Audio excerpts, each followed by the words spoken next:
on me. We are here today with our, what episode are we on? I think it's 15th. This is our 15th episode. How has this happened? This is going so quickly. We're already coming to fall. I know here in Chicagoland, outside, it is definitely fall weather. It's gloomy and chilly and rainy and all things fall. So I've busted out the sweaters, and it leads into our perfect conversation for today. Today we have on Liz Z from House of Z. She is a e-commerce retailer, clothing boutique, also out of Chicago. She has this really cool, like trendy and sassy style of her clothing that, of course, I love for many reasons, and am probably in need of a wardrobe pick-me-up right now. So I'm excited to talk to her.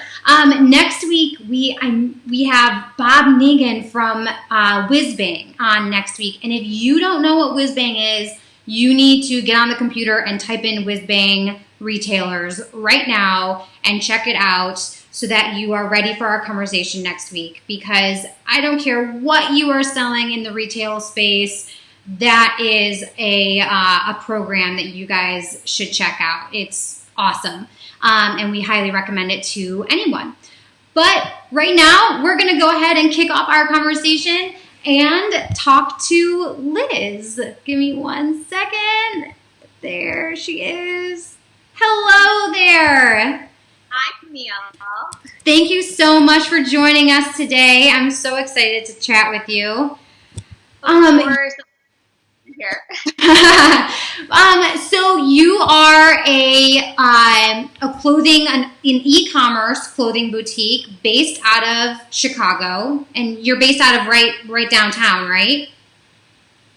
Yeah, downtown and a little bit of the suburbs too. Awesome.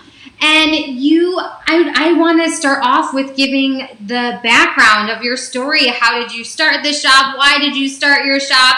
What made your decisions of e-commerce? And so we'll start there, and then I'll keep on digging in. Can you tell us about your background? What made you start House of Liz? Yeah, of course. So I started House of LZ 2019. Okay. I had just left my job in corporate America, and I know. So a little bit of background, like even a little bit before. I come from an entrepreneurial family, so they all have small businesses in the industry, the travel industry, the restaurant industry. So, it's kind of in my blood to hustle and grind, Right. Which I'm sure you completely get it. So I started that in January 2019. I was actually working at the merchandise mart at the time, like Style Max and all of that. And it really is just my passion. I'm a visual person when it comes to styling and all of that. And that's what I went to school for, apparel merchandising. Okay. So I think as a joke, I just was texting in the group chat, sent one of my sassy little boomerangs and to my family with like one of the outfits we were promoting. And I said, I'm going to start an online business. A lot of the girls here are doing it. Who's going to help me out? And my older brother, he was like, well, what do you need? You should start it. The next day at 6 a.m., he texted me and he's like, you should really start that. Just let me know what you need and we should go for it. And of course, like, this is my passion. So I was like a little hesitant, didn't even respond. I was just like, I don't know. Oh, brother, you're crazy. Right. So then I decided, and by February, I was up and running. And, ordered inventory and just started from my apartment. Wow. So first of all, kudos to your brother. I have a big brother and who and is how we connected. And I love hearing that story that your brother followed up with you at 6 a.m. in the morning and helped give you that nudge. That's awesome. Kudos to him. And I can understand too that, you being a little bit hesitant, and I feel like us sisters are often like, okay, brother, like give me some space, but that's an awesome story. So you dove in, but you had a little bit of understanding because you were working Style Max and everything. I mean, I did that like briefly right after my corporate job. Like I mentioned, I went to school for apparel merchandising and interned at a boutique. So that's Okay, so you kind of did, had some. yeah, so you had background on it. But I mean, still, when it's your business, there is so much to learn starting from scratch. And I'm sure that you were just like, oh my gosh, starting this off. What did you like sit down and think through the different options of just doing e-commerce or bringing it or also doing a brick and mortar? What was your thought process in that? Yeah, so as you know, I'm a huge advocate of social media and Instagram and Facebook. So I have a sweet spot for influencers and all of that. So I started, my vision from the beginning was not opening a brick and mortar and mostly focusing on pop-ups around the city, and at that point collaborating with other women in business in the beauty industry, Okay. and did pop-ups and stuff like that. So your form of your own very versatile brick and mortar, because in a lot of ways, I mean, doing pop-ups they're like a bunch of mini brick and mortars, which in some ways I almost feel like is that can be hard in its own way. So what is you? Yeah. Who did you partner with? How did you start up the pop-ups? Where did you do these pop-up locations? I know, I'm just so like all over. Like you're like, oh, these pop-ups. Yeah, unfortunately, due to COVID, I had to put those off for a little bit, but still on e-commerce. I did mostly with like lash artists and spray tanning salons. So Rebel Lash in Lakeview, I did a couple there. And at the same time, again, because of social media, I met Nicole Farsalas, who was from Glow Up. Yeah. So we kind of just partnered and stuck together and, switched off clientele and promoted each other. That's really cool. And as I was digging through and, doing some research on you and whatnot, I came through some posts from before COVID where you were even, talking and offering pop-ups for different, I think you had mentioned at one like sorority party or, openings. And it did make me be like, what a cool concept for, especially now, wanting to keep smaller events for like a bridal shower or, any type of, or not a bridal shower, but like a bachelorette party or things, things like that where we have these smaller events. What a cool concept that you could come and like bring your store to the party. Yeah. That's so fun. Yeah, and I'm just a huge branding person too. So, when you have that, you just have a little bit of more opportunity to spoil your clients and have like goodie bags for them. And I did a lot of like cookies and with my brand on there too. So people love that, and it's obviously a good marketing aspect as well. All right, and then COVID. So you started February of 2019. Correct. So a little over a year. Yeah, so you were a little bit over a year before we got hit with COVID. And how did that, and you were all e-commerce, so in a lot of ways you were a little bit ahead of the game regarding, some that were not on e-commerce yet. But tell me about your experience when COVID hit mid-March, and, for that next chunk of months when we were shut down, and how did that affect you and your business? Yeah, so I did have some pop-ups, having to be, canceled because I postponed isn't even a thing right now. Right. Right. So in a way I was like, okay, at least I won't have to spend money on X, Y, and Z, right? So then I can just buy new product. And obviously I'm sure you've noticed fashion and all the trends are kind of more on the chill side right now. So research was quick and just kind of had to transition a little bit more into what I was going to be launching for spring and summer. So you just made sure to focus on what were the trends right now, bringing in that inventory to make sure that you were providing for your customers what your customers wanted at the time. Yeah, absolutely. And I mean, I'm sure you see it as a small business owner and just as a owner of a business anyway. I mean, there's going to be, unfortunately, events that just happen, and you just have to be resilient and go. And that's kind of what I focused on, and it's been doing amazing, and it's actually been doing extremely well. So COVID, in a way, was an opportunity for me to be in front of a lot more people.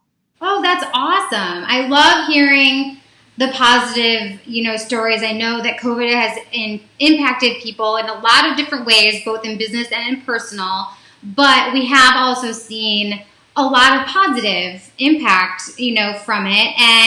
And like I said, you being already an e-commerce business kind of helped, you were already there in front of your customers' faces. And also because you are an advocate of social media, you knew how to talk to your customers and be there for them in that way through this too. So that's awesome. Do you have a team that works with you? Did you have to adjust your team? So it's mostly just myself. I will have freelancers here and there, a couple of my friends that I know from college that, I've always just gotten along really well. I'll pay them. There's a girl from my old sorority that I'll hire on, but mostly it's just a one-stop person, a one-man show. Wow. I mean, so that's great in some aspects too, because you didn't have to worry about the struggle of a team, but also that puts a lot of weight on your shoulders. I mean, you are having to, throughout all of this, rain or shine, happy or sad, pick yourself up and push yourself through each day, even during, lockdown, which even as your business was going there, I would imagine that, I think in some ways lockdown was stressful for all of us no matter what. So that is, major applause that you've taken this on all by yourself and you are pushing through. That's awesome. So you had to pivot regarding the pop-ups, and I know, you were already on social media. Have you changed any of your social media strategies or any of your strategies to drive sales? Yeah, well, I mean, I think there's always room for improvement, right? But just posting and being consistent with that content. And I think that's what a lot of people, myself included, struggle with, because you have to constantly have new content and be in front of people. But honestly, it's kind of just repetitive, just new stuff, posting. And the big thing right now is like collaborating with other people that are kind of in your market, and kind of just teaming up, Yeah. Yeah, and you are great on social media. I have followed you on Facebook and Instagram. Are those your main platforms? Do you use other platforms? Which platforms do you focus on, I should say? Yeah, I just did Facebook and Instagram. I never really got into the YouTube.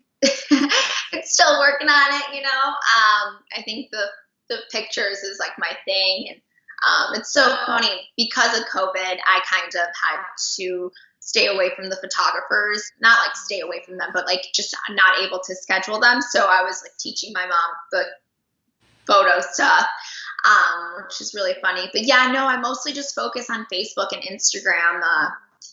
I hear TikTok's the new thing, but I haven't gotten there yet. I feel like the social media realm is endless, and I think every day I'm going through like social media boot camp, because there's just so much, and it keeps growing and changing, and it's ever evolving. So, but yes, before someone did give me the great advice of, pick 2 platforms to get comfortable and strong with.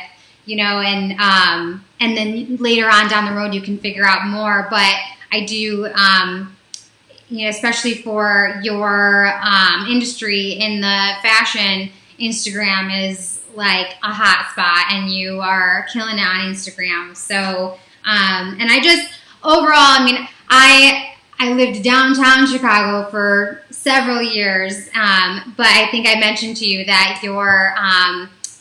you mentioned that one of your style icons is Victoria Beckham, and I'm like, yes, she's. I love her.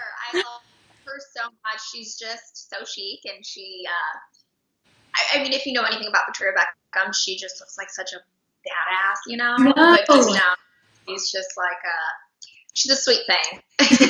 I know. I've always loved her style, and so I was like, oh, yes, no wonder I love your clothes, because that's where I've always wanted to trend. Not that I actually do. I'm not cool enough to, actually do that. I totally need a wardrobe pickup right now. But yes, that is your fashion sense is so cool and so on point. And I noticed that obviously you're an e-commerce business, so you ship, but you even ship internationally. Yes, I've had a couple international clients that I can wholeheartedly say I don't know who they are. So thank God for the internet, right? I think it's just, the power of social media. Yeah, and I mean, that's amazing that, you started, just at this point, roughly a year and a half ago. We've been through this major, pandemic and everything, and you're hitting international realms is amazing. Was that a struggle for you because some people are like, no, I won't ship internationally. I'm just going to stay, within the States or anything. Were you weren't hesitant at all, and you were just kind of like, no, this is fine, and we'll push it out to whoever wants it?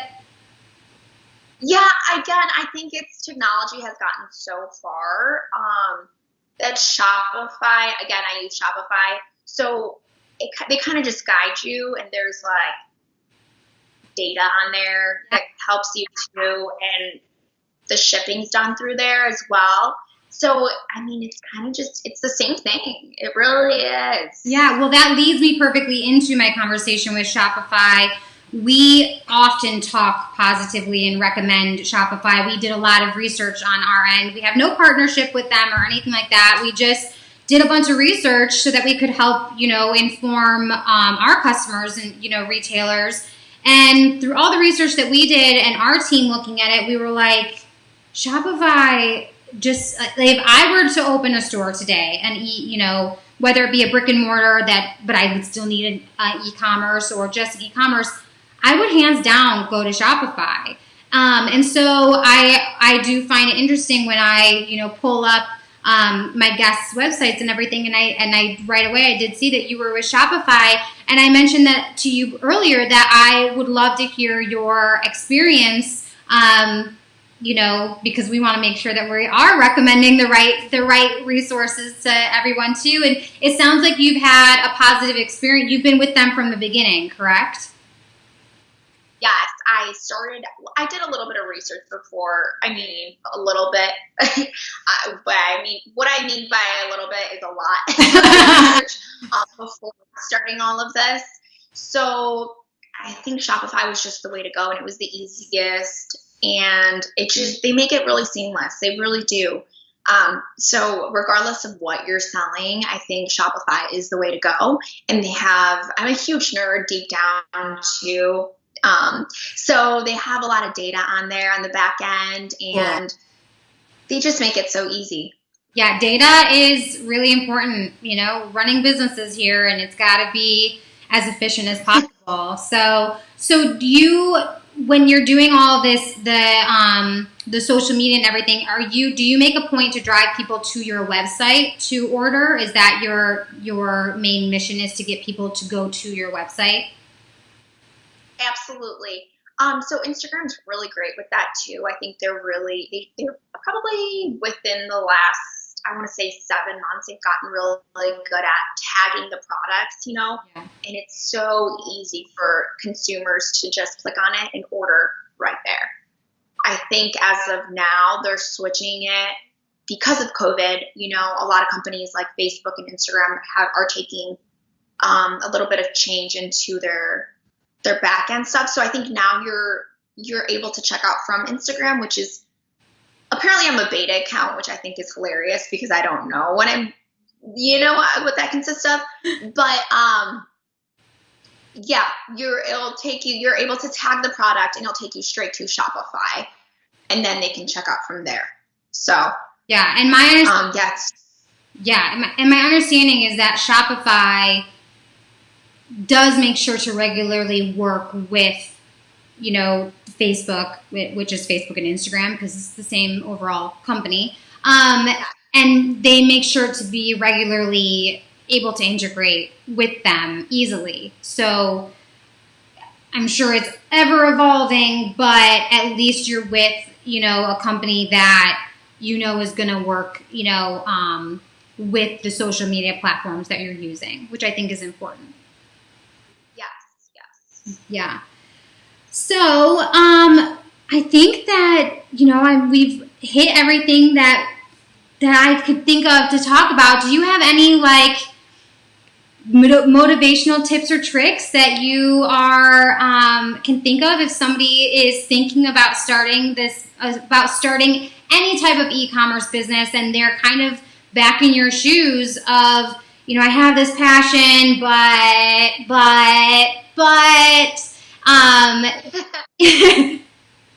Yeah, I think any of my friends will tell you that if they run an idea by me, I will always, try to tweak it a little bit or whatever, but I will always push them to just move forward. And I think the number one thing is to remember, whatever you're going to start your podcast, an Instagram account, business account, your first couple of content isn't going to be your best, right? You're going to get better every single time. So my biggest advice is just go for it. My biggest thing now is I wish I would have started a little bit before, but I'm here now. So yeah, just go for it and just keep pushing yourself forward. Right. Take one step forward and then next thing you know, you're 10 steps in and then you won't turn back around anymore. Okay, with that, I'm going to go ahead and launch into our final 3 questions. I'm so excited because we've had such a busy month of August and everything that I haven't gotten to ask these, questions to anybody in a while. So, first we're going to start off with what is your favorite book, podcast, or blog? And these do not have to be work related. They can be just anything that you love. Yeah, so like I mentioned, I am a reader. I have a big nerdy side. So I do read a lot. It's a lot of mostly sales books and positive psychology. But also my favorite podcast would have to be The Skinny Confidential. So she is an entrepreneur too, Lauren Bosick, and she started on Instagram and she just has a lot of educational, marketing stuff. So I really enjoy The Skinny Confidential. Yeah, there's so many great podcasts now that are educational about whatever realm you need to soak up something from. And I love it. So that's definitely one that I'm also going to look into because I have not found that one yet. So I'll add that to my podcast subscriptions. What is the most important thing in your toolbox? My toolbox? Honestly, just having a way to relax. I think that's the most important thing, especially when you're having this business and I don't know, trying to keep it growing. I think naturally we're a go, go, go people, but as this year has shown, we got to learn how to relax. So just having a routine you can bounce back into, whether that is working out, yoga, reading, just kind of to reflect and kind of reset yourself to start fresh again. I agree. I think that as entrepreneurs or business owners, or when you get to the point where you're in management and you're an essential part of a business, it's easy to work 24/7. and it gets really hard to turn it off. And so that's a great point, that you will work smarter and everything if you take that time for yourself to take care of yourself as well. So thank you for that reminder. So I know that for you, we talked about this, that COVID for you was a positive on your business and that you did well, which I'm so happy to hear about. And we've heard a lot of those stories. So, I think that's a good thing, that we can keep in mind that there's good ways that this has impacted everybody. Aside from, the positive pickup in your business, is there anything else that you think specifically you find positive about the entire COVID situation? I think it just brought us back again to being like humans. That sounds so silly, but I think as humans, like, we want interaction with other people and, the social aspect. And, I've had a lot of customers that are coming to me because I interact with them like on Instagram, and, it's just like having a friend. Whereas, like, of course, a bigger company isn't going to necessarily do that. Right. So I think it's just the human interaction. It brought a lot of that back. And because we were moving at such a fast pace, just have to remember to slow down sometimes. Yes, we have to remember to slow down sometimes. I feel like I need to tell myself that every day. Slow down. It's okay. Well, so naturally, I think, yes, you're always on. Yes, but awesome. Yeah, I think that you had so many tips and tricks and positivity to speak on today. I love hearing that your business has been thriving, throughout all of this, and we so look forward to watching you grow post-COVID in several years from now. And yeah, you're already shipping internationally, so you have the world open up to you. That's so exciting to hear about. And tell all of our viewers how they can find you, how they can, follow you, find your website, order from you, all of those things. Yeah, absolutely. So, like we said, Instagram's like my huge go-to. So my handle is at house.of.lz. There's two dots in there. And then the website's www.houseoflz.com. Awesome. Thank you so much, Liz. I really appreciate you coming on. We will have all the links in our show notes below, and if you follow this on YouTube, it'll be all on YouTube and all of those things. Of course, you can always shoot us private messages and ask us questions, and we'll send all the information to find Liz your way. And with that, thank you so much, Liz. I hope that you have a great day, and I can't wait to see all your new transition clothes into fall. Thank you, Kim. Thank you so much. Have a good one. Bye. All right, guys. Thank you so much for joining us today. She's just such a great, bubbly personality. I think it's so awesome that she, has taken this on. Whether you are somebody that's into fashion or you want to open any type of store, whether it's toy or home decor or anything like that, I think it's a great reminder that you can do all of these things, in a brick and mortar or on e-commerce. You can do both and be super successful. And with that, just a reminder that next week we are so excited. We have Bob Megan on from Whizbang. If you haven't checked out Whizbang yet, go ahead and Google that right now, and because you'll be super interested to hear about this conversation. And with that, I hope you guys have a great rest of your week.